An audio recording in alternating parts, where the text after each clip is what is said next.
Man, we got our special guest in the building, man. You've seen this guy drum with some of your favorite artists all over the world. You might have seen him on Oprah, too, man. That's my dog. You might have seen him drum on Oprah. He's in the building right now. One of my favorite drummers, one of my favorite dudes of all time, man. Tony Royster Jr. in the building. What's up, my boy? Up, G? How you doing? Good to see you, man. Thank you for having me. I appreciate you. Man, I know we've been trying to do this for the longest time, but you've been a busy dude, man, you know? Yes. Yeah, it's been crazy. Been a busy dude, and I guess like right now you're off tour.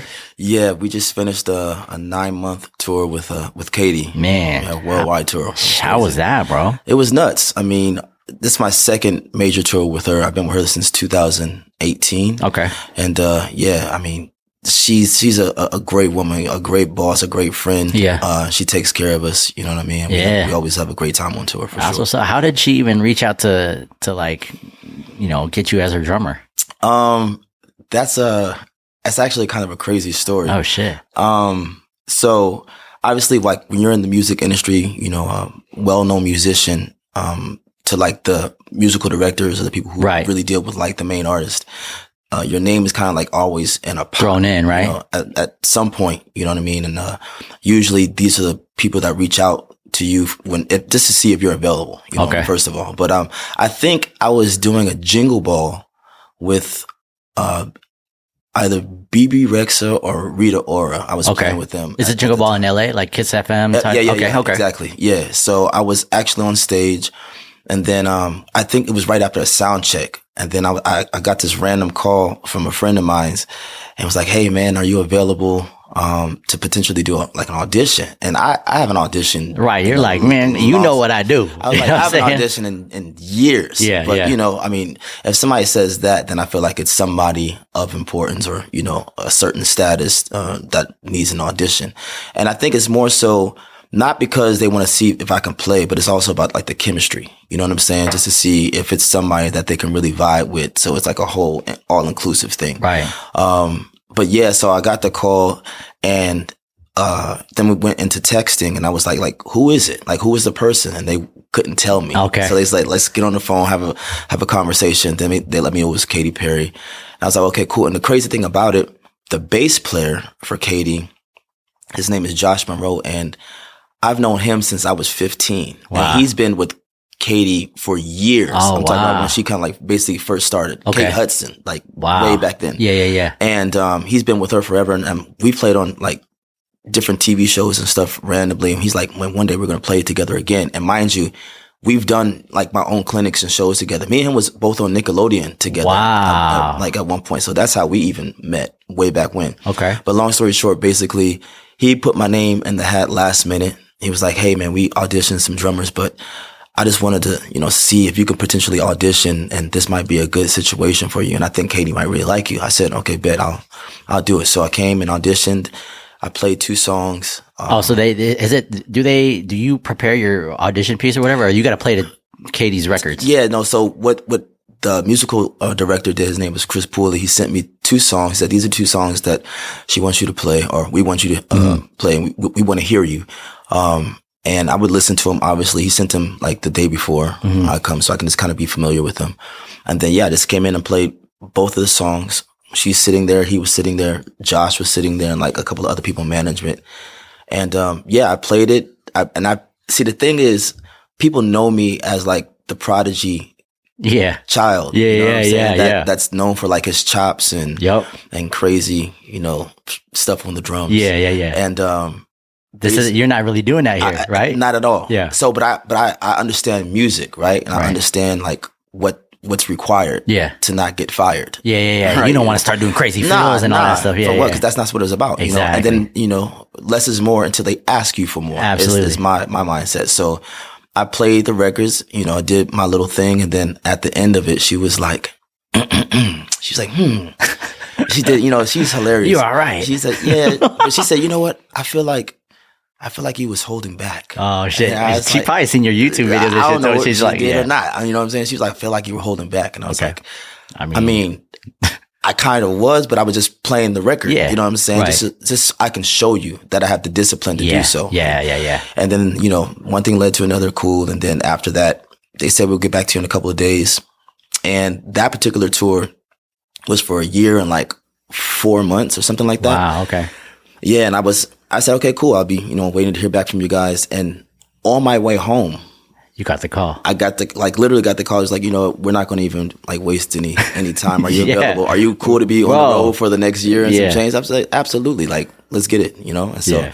but it's been great, yo. And that's how basically I got that call. That's dope. I thought she was gonna like when you were saying that you were holding back, that she was gonna say like, I want to see you go in real quick, like Well, do a solo real quick. I think she knows, and I think from what Josh has told her too, like, Absolutely. he's a beast. That's the only reason why he put me in the pot, and then I think she took his word on it, and as well as Chris Pooley, because he also knows to a certain degree. So, yeah, I mean, it was cool, and I didn't have to do much. And then obviously when we got into the shows and stuff, and I started doing some things, like I would surprise her. She's like, "Oh yeah, this is what I was talking about." Okay. But, it varies. Sometimes it's straightforward, and then sometimes she wants you to, get loose a little bit. Yeah. So this is like your family for the longest time. Like you're living out of, you said 2 suitcases, right? Living out of 2 suitcases.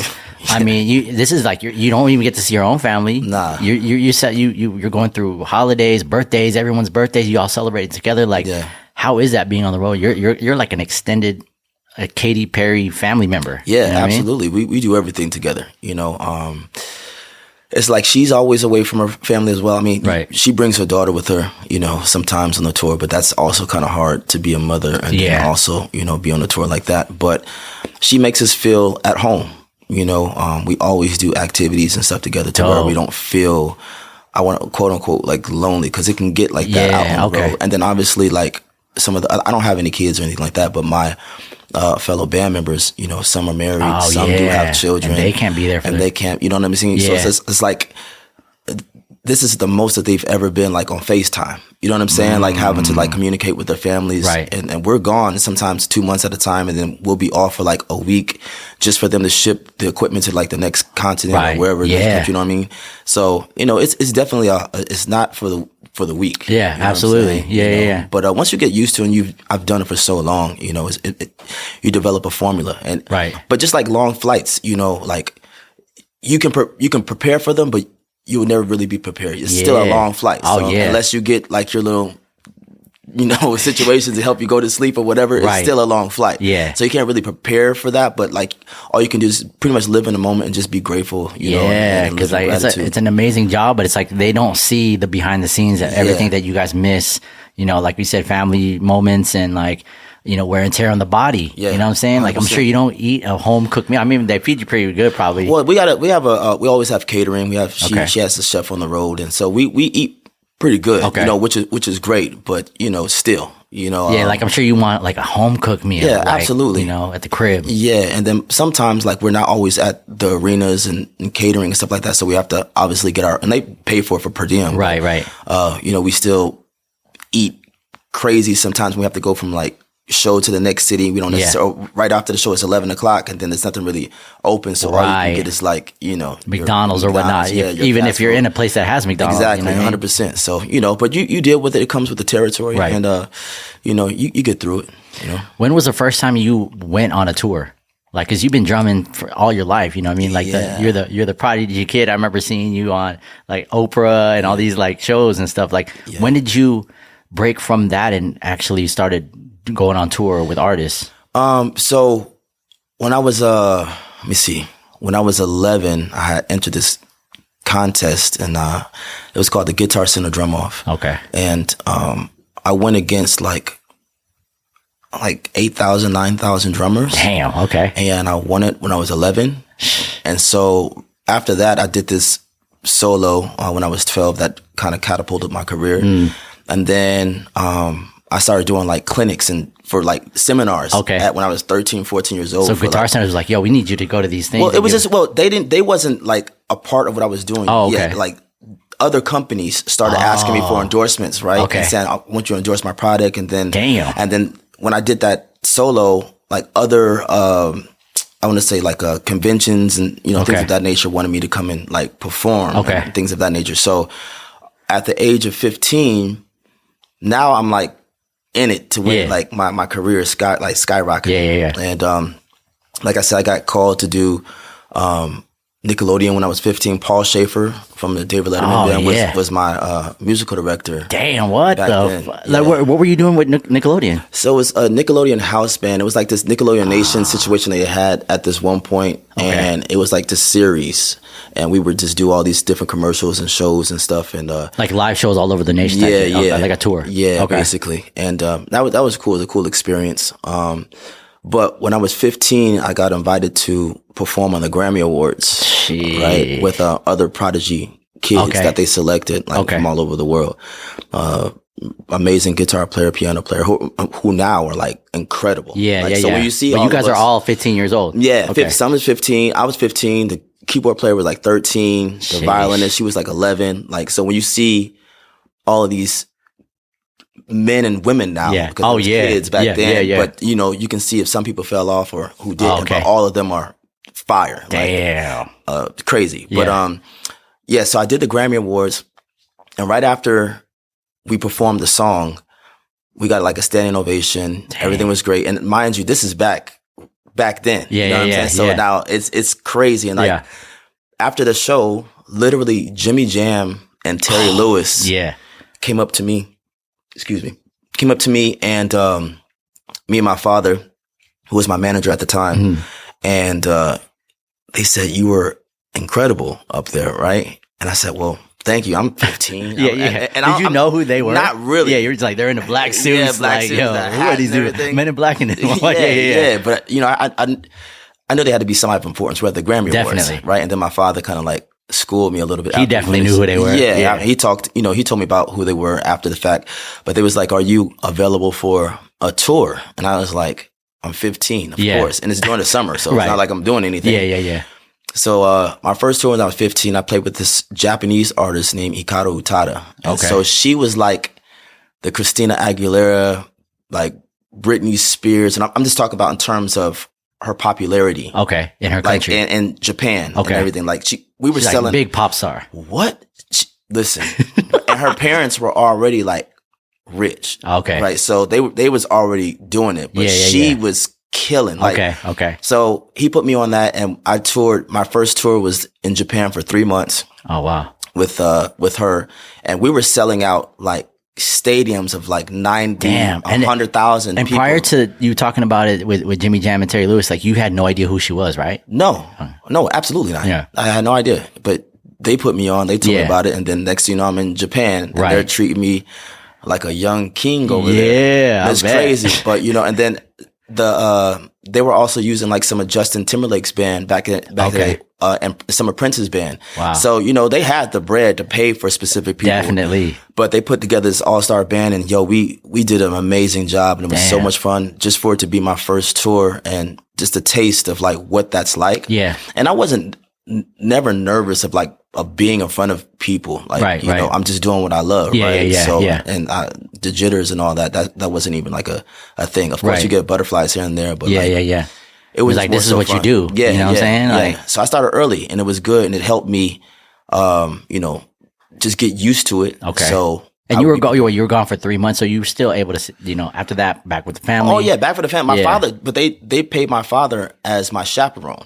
Oh, wow. So he got another little check. So me and him came home with some bread together. Yeah. So the family got Christmas. It was good that year. Man, buying the big screen TV, with the big box behind. Yeah. Hell yeah. It was cool, man. It was a good time. I really appreciate that opportunity. Shout out to Jimmy Jam and Terry Lewis for giving me that opportunity. That's what's up. That's some legendary people to have to just come up to you. Like, So around this age, are you homeschooled? Like, are you still going back to school? Like, 15 is like you're getting into like 8th grade in high school. I went to public school my entire school. Were you in school? You were school band, right? Marching? You did marching and everything, marching right? band, everything. I played all sports. Like, I did everything. I still see my father still allowed me to be a kid. You know what I'm saying? That's dope. And I always got good grades. Damn near graduated with a 4.0. Basically, I always had. And what city was that? So you were born and raised in? No, so that's another crazy story. So I was born in Germany. Oh wow! But my father was in the military, in the army. So I was an army brat. You know what I'm saying? So I lived in like 5 different states because of him.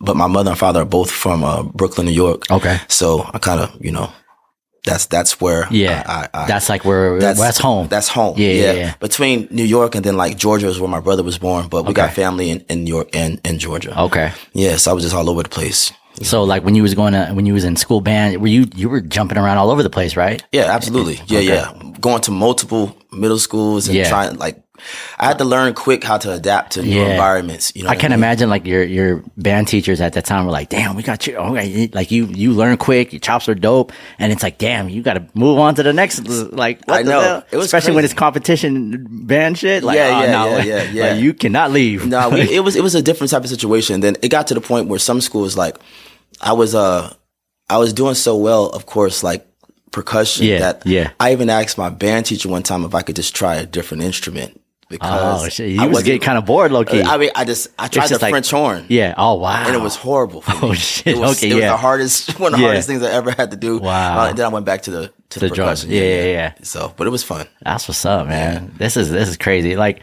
I don't know. I mean, I've kind of told you this story when we were out and about, but I know we're close in age. Yeah. I think you're like a month behind me. But when I remember my dad kind of forced me to be in band. He forced you. Like I'm short, short little Filipino kid. I can't play sports. Right. So my dad was like, 4th grade, he's like, here's your snare drum. You're going to be in band. Right. And I'm like, all right, whatever. Right. So in this era of my life, I'm getting forced to go to band. Right. My dad's trying to show me things to like, hey, it's cool, Right.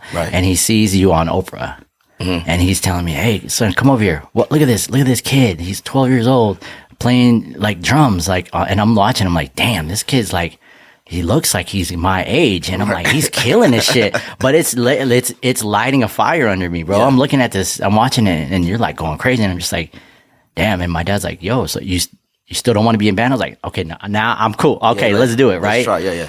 And then just following your career throughout these years, and man, I remember watching like you would do. I would get like these Dave Weckl these CD things, and like there's like a video with it too, and I think like you were doing a clinic. I don't know. I'm just kind of throwing shit out there, but it was like shit like that, right? With the like you were doing the drums and like. Man, I was like amazed, bro. I was just like, and then just to see your progress and that you doing things with Hove and whatnot, and then like obviously us running into together at Moxie, but we'll talk about that later. But just seeing like your progress and this whole shit is crazy, man. Thank you, man. And you here in Vegas now? Yeah. I'm out here. You know what I'm saying? Had to change up the scenery a little bit. Yeah. So I mean, I'm liking it thus far. I mean, it's perfect, right, for like what you do. Like everyone, I feel like it's little LA. You know what I mean? Like New York and LA obviously are big for like music, acting, all that stuff, right? Yeah. I mean, I think what I've done is I've acquired all the relationships that I need. Right. Over time. Right. I know a lot of people go to LA because, it's a city of dreams. Yeah. And like, that's where you kind of get your start or whatever. Yeah. But I lived there for like 16 years, 17 years. So it's like I've developed and got all the relationships that I need. And like, if I ever need to go back there, it's like a hop, skip, and a jump. Oh, yeah. Right? And I think right now too, just in terms of, bang for your buck, like just Vegas is a better place to live right now, and obviously it's growing. I just need to change the scenery for a second. Like, and the price of living in LA right now is absolutely crazy. It's insane. So what I have right now, what I would be paying in LA would be insane. Yeah, you know what I'm saying. Oh yeah.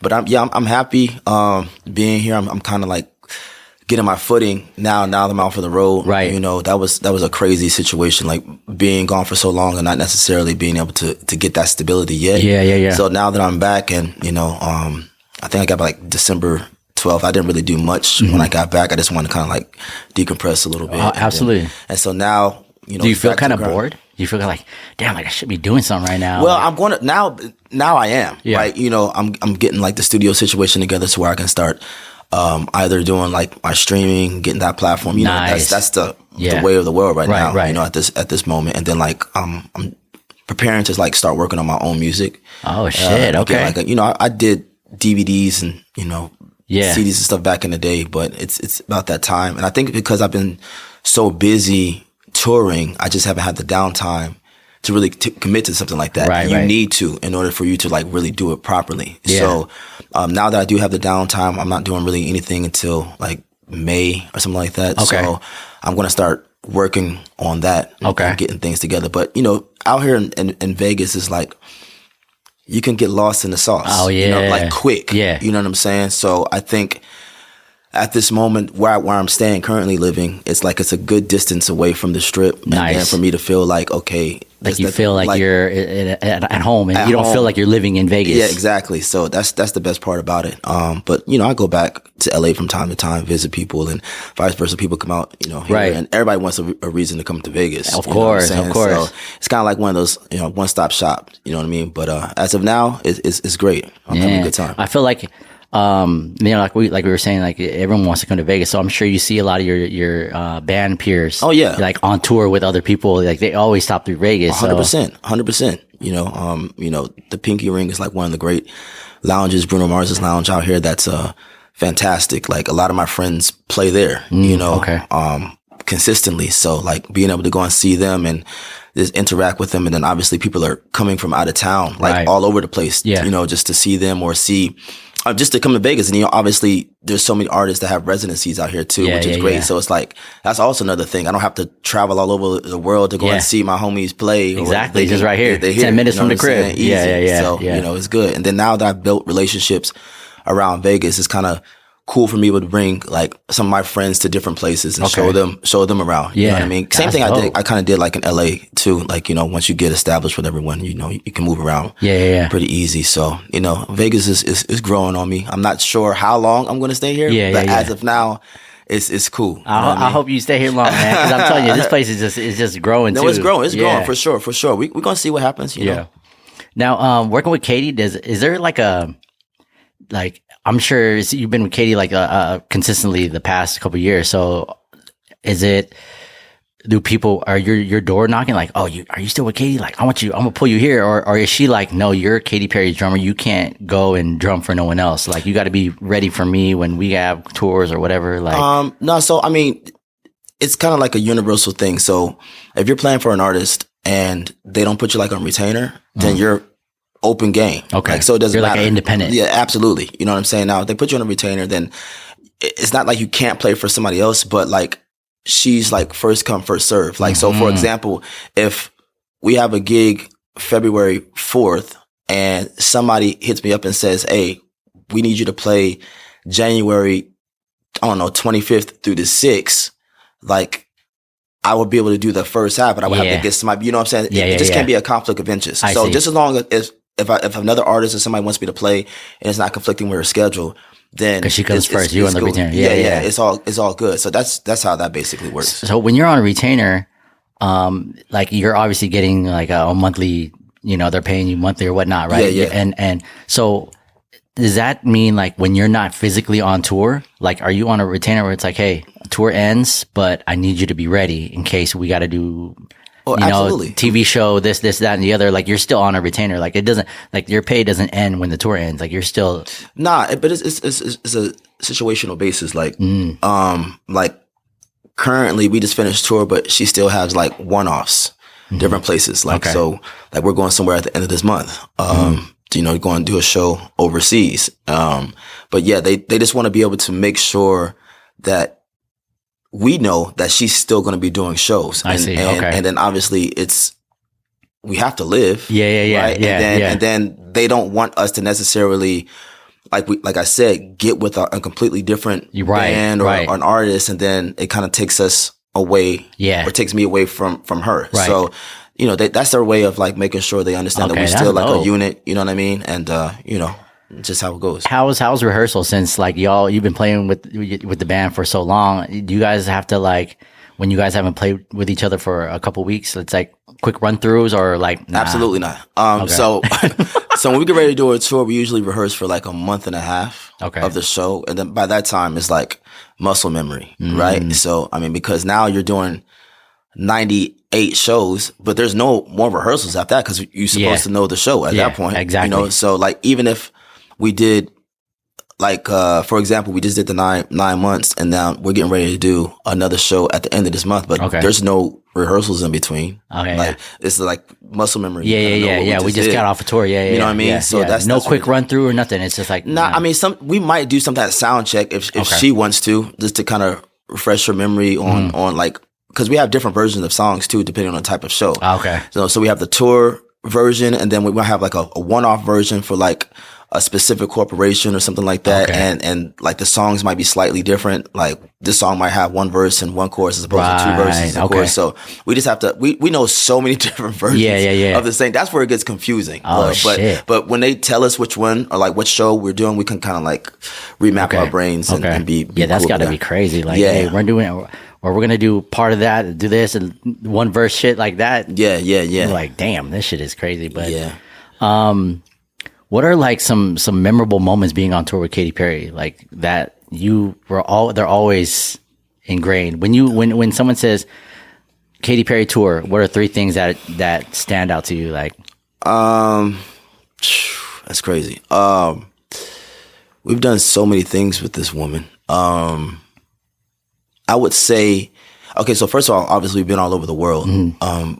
One place that I really enjoy, so I love animals, right? Okay. So she gave us like the private top of the line tour of Steve Irwin's zoo in Australia. Oh shit. In Brisbane. So anytime we're there, they take care of us. Like we met the family and like the son and the wife, all of that. But being able to interact with those type of animals like that is crazy. Like super exotic animals, right? Yeah, 100%. Like holding meerkats and them stand on top of your head, and like obviously like holding koalas and feeding giraffes and petting rhinos and stuff like that. Like that's a different type of level, and, right? You know, and obviously I wouldn't take that for granted. I think another one was us riding. I mean, anybody can do it, but riding the go-karts in Tokyo. Yeah. Like on the street. Like the Mario Kart ones? Yeah, Mario Kart. Yeah, I mean, that was always a good time. Yeah.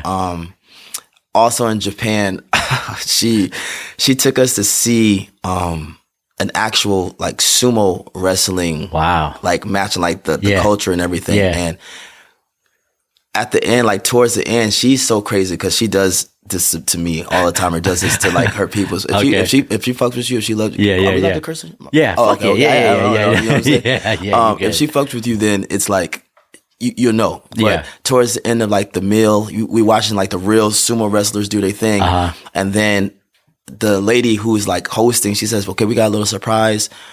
She picked Katy, which I had no idea she did this. Okay. She picked 8 of us from the crew, because with the crew, the band that was in this private, area, she picked 8 people to go up against the sumo wrestlers.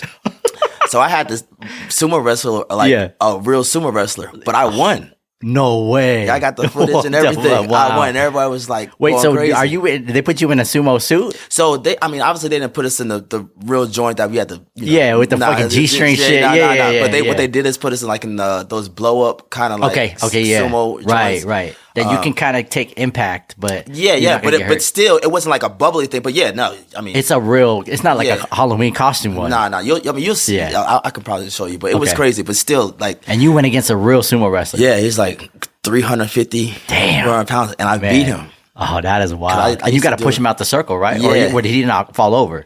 I pushed him out the circle. Oh, wow. Yeah, because I used to wrestle and do some stuff back in the day, you know what I'm saying? So I used some, but he didn't know that. Oh, he was probably going easy too. Like, oh man, he was. If you see the video, you'll be like, oh, yo, no. And when I beat him, his face was so surprised. Wow. Like it went viral. I mean, you be in the gym though. Yeah, I know. You know what I'm saying? You be in the gym. I see your post, bro. One thing about Tony Royster Jr., this motherfucker is he's not practicing the drums in the garage. He's at the gym. Fucking man. You going in and looking at the camera. Did you go to the gym today? I'm like, that's crazy. He call you out. You all follow him on Instagram. I have to stay fit, especially playing, absolutely for 2 hours straight, a show. You have to, make sure that you're good. You're exactly. You that, can't but, just we're getting older. We ain't getting younger, so you want to kind of like stay in shape. But so you went full force. Like he's ready squaring up with you, and you was like ready full force. Did. And they you say pushed cool, wherever the Were you the only one that won from the crew? It was one other person. Oh wow! And it was I think it was a Katie's security. Oh wow, okay. And she's a woman. Yeah, yeah. She's is a chick? Yeah, Security she has a guard. couple, Oh yeah, wow. but it's a woman. She beat him. Yeah. Oh so, wow. But you know, when you have like the little leverage and my stability and it was good. It was a crazy little match. But Katie and them were losing it after I won. Wow. They didn't think I was. Did she do it too? Did she wrestle? Absolutely. Oh, okay, not. she did. No, she didn't. No. She just picked people that she wanted to wrestle. Yeah, she's like, I'm gonna laugh at y'all. Yeah. But when I won, they was all surprised. And Damn. but it was a good time. So, but that's just a few of What's many. up. Yeah, you know yeah. what I mean? Like, she seems like the type to like when it's someone's birthday in the crew, she really goes they celebrate the birthdays and stuff like that. 100%. Like she'll bring out a cake and stuff like right before the show, just to celebrate, sing a happy birthday and all that stuff. And then usually like when we have some times or days off, like she'll take us to, I don't know, like when we're in Orlando, she'll take us to Disney World and like give us the full crazy treatment, like the escorts and you know what I'm saying? We did that and when we were in Shanghai, she took us to Disneyland and did the same thing. So any place that we go that has something that's dope to do, she's usually going to source it out and we're going to do it. You know what I mean? So she's a good time for sure. Yeah, she seems like that person that like, if we're in a dope city, we're going to 100%. The go-karts in Japan, like, damn. Yeah, 100%. She's gonna find it. She like a party girl type of She's sense, a go-getter. Right? Yeah. We rode roller coasters and stuff together. She basically shut down Hershey Park when we went there and like had a good time. Yeah, she's definitely active. She slowed down just a little bit because obviously she has her daughter. Yeah. So when her daughter's not really on the road, that's when she has like even more time to really. Yeah. She lets her hair down a little bit. Sure, yeah. Does she go to the clubs with you guys, or do you guys go to the clubs? 100%. Yeah, she does. Wow. Okay. 100%. She'll pop out a couple of times, and really, get it going. Yeah. You know what I'm saying? She's a wild one, but she's a good time. That's what's up. Yeah. And I gotta ask too, because like obviously her music is very pop. Yeah. Like a lot of 120 BPM stuff like that. And you come from an era of like you got chops and you've done some crazy, like you can hold your shit on the drums. I'm sure you're not using half of the stuff that you've learned, since you were young with going on tour with her. Like how do you how does that feel? Like what goes in your mind? Do you feel like, man, or do you feel like you're getting rusty? Like you need to like I mean, yeah, I'm very direct and, transparent. I feel like just anything else, like if you don't practice on certain things, I don't want to say you can lose it, but for sure you can get rusty. Right. So, but sometimes it's necessary, like for me to go ahead and cut off like that mindset of wanting to do chops and wanting to do all that stuff because this gig absolutely does not require it. Well, this particular tour didn't. Like the residency that we did, had like we incorporated more genres of music and it was a little bit more you were able to like step out of it was a little different set list just because of the theme of the residency. But this tour was more based off of like the aesthetic of like a DJ-esque set. It was and my role was very, very important in terms of like sounding like the record. Okay, you know what I'm saying? I had all the sounds from the records and I'm literally a quantized beat machine. Yeah. So doing that for 2 hours, it could become, I don't want to say monotonous because obviously the songs are dope. You know what I'm saying? It's just for me, obviously the music and stuff is changing, but for me it's just like the ability like you kind of want to do a little extra. But I put my little razzle dazzle here and there, but it's nothing compared obviously to like what I've done in the past and what I'm used to. But you know what? There's a time and a place for everything. Exactly. Right? So, and that's where the maturity of a seasoned musician comes into play. You know what I'm saying? So it's all about discipline and you can use that also in other facets of life. Exactly. Well. It's like drummers are always known to be that, picture yourself back in middle school band. Right. When it's like the band director's like, all right, cut. You always have the fucking drummers in the back tapping shit. Can you shut that?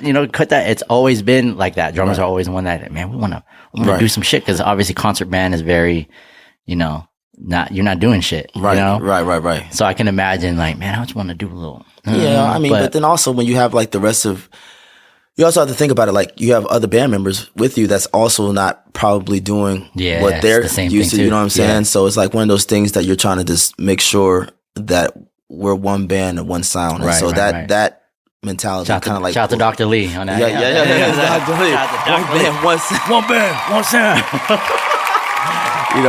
Shout out to Dr. Lee. Yeah. So, I think at that point you just do, like I said before, you do what's required to refrain from getting fired. And Right. obviously, like, you want to establish your name as a drummer that can do everything. Yeah, you yeah. want to be versatile. So, and that comes with just discipline, Your guys' sound checks must be crazy because like when you guys are jamming out, like when you're just doing sound check, I'm sure y'all go in. Yeah, we go on a little bit just to kind of like get the blood flowing and stuff like that. But we know what it is when it's time to right to get busy. Get to work. Yeah, 100%. Have you like heard of in any of your career of a musician that got fired for maybe doing too much? And they're very talented musicians. Hey man, I plead the fifth, man. I'm not.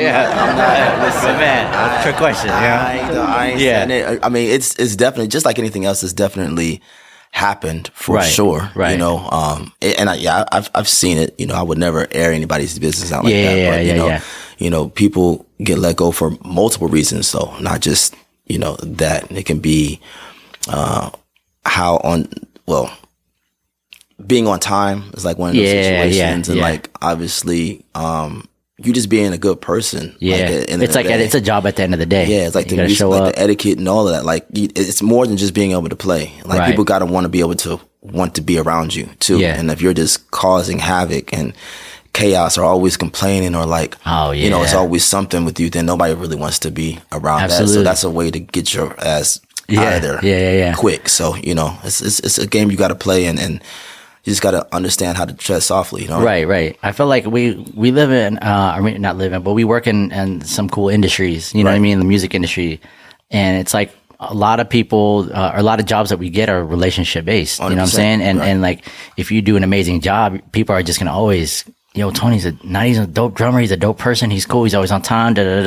You don't want to like, have that stigma about you if something, negative about you or whatnot. Like people just want to work with cool ass people, people that are just, just keep it together, man. You know what I'm saying? And one thing I always remember, like the world is small and like the word travels quick. Absolutely. You know what I'm saying? Especially when you're in that industry and people ask questions too, because they have to make sure that they don't get themselves into something with someone that can possibly cause, ruin havoc, someone's career. You know what I mean? Yeah. And then, without doing the research and finding out, like before that happens, you don't want to put a bad apple into the bunch. So, it's really about how you carry yourself. And just doing what's right. You know what I mean? Absolutely. I seen something online where you're talking about being humble, and being a musician, being humble. Like, because you've played with some of the best artists in the world and also fellow players. Yeah. And it's like talking about having a bad apple in the bunch. Like, you don't want to work with that. You know what I mean? Yeah, but you also you got to be humble with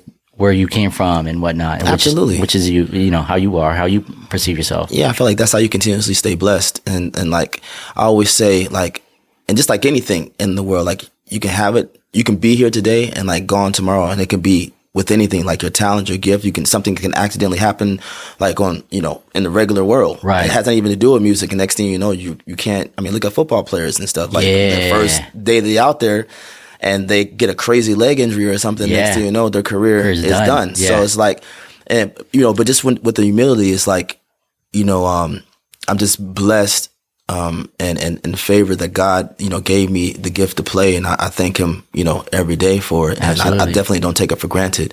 But I think when you're humble and you don't boast about it's a difference between being confident and being humble. So you can still be confident, but not cocky. Right. You know what I'm saying? And obviously you're here for a reason, right? So you don't never have to like brag about what you're doing. Right. But at the end of the day,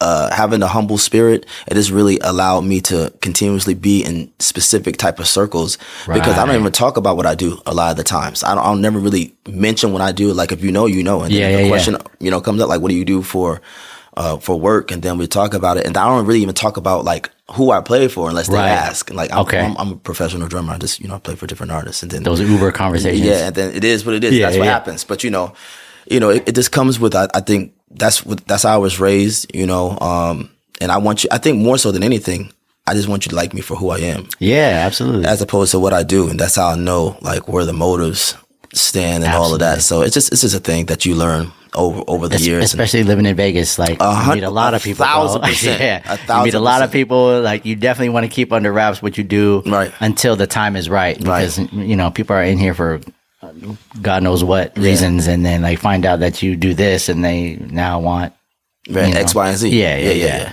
Well, yeah. Being humble is important. Like having faith and all that. That is absolutely. Yeah, man. Absolutely. My brother Tony Royster is here, man. We're gonna take a quick break. You still hanging out, right? Yeah. Yeah, man. For a second. Man, we only there's so much that we got to talk about, man. It's still at the tip of the iceberg. We gotta, and I'm glad we're doing this today because I know you said you're going back on the road, or you got a show at the end of the month. Yeah, I have a couple of shows coming up, and then I'm gonna start working on my own stuff as well, which might require me to leave. A little while too. So I'm glad I was able to get in here and get it done. You know what I mean? Absolutely. Before you get back on tour, and listen, anything can happen at any point. Hey, you know what I'm saying? 1,000%. Yeah, we got more with Tony Royster Jr. In a bit, man. We're gonna take a little commercial break, and stay tuned. You guys of course, appreciate you. Keep it locked right here, man. It's On Air with Aaron right here on HB Radio, Las Vegas' #1 hip hop internet station.